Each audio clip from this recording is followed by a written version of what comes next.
And hundreds of thousands of holiday travelers are having a terrible time getting home. Already this morning, more than 2,500 flights are canceled. Today is the 5th straight day of major air disruptions. So Jeff Pegues is at Reagan National Airport outside Washington. Jeff, good morning. Good morning, Nora and Charlie. A logjam of cancellations and delays at major airports across the country, and with more severe winter weather hitting the Midwest and hitting the Northeast, those headaches for passengers will continue this week.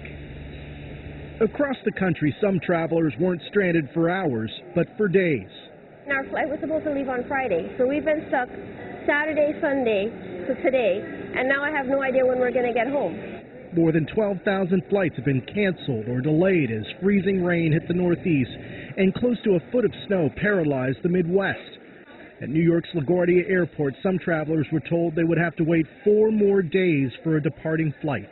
We're not blaming anybody. Hopefully they're going to do their best, and we've just got to wait it out and see what happens.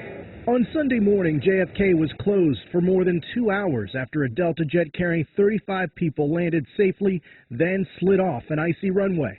And a similar scene on Saturday at Chicago's O'Hare, where a Spirit Airlines flight departing for Las Vegas skid off the tarmac during taxi. There were no injuries in either incident. Close to 1,200 flights were canceled in and out of Chicago Sunday. But it wasn't just the weather hampering weekend travel. New FAA regulations for pilots went into effect this weekend. Pilots are limited to flying 8 or 9 hours, and they are required to get 10 hours of rest between shifts, including 8 hours of uninterrupted sleep. The new rules created a scheduling gap that left some planes without pilots.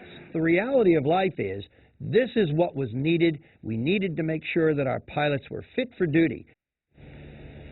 Airlines have sophisticated scheduling software, and they've hired additional pilots, but the main obstacle for the airline industry over the last couple of days and this week, looking ahead, remains the weather. It's raining right now in D.C.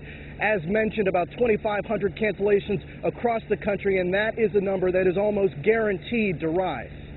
Charlie, Nora? Jeff, thanks.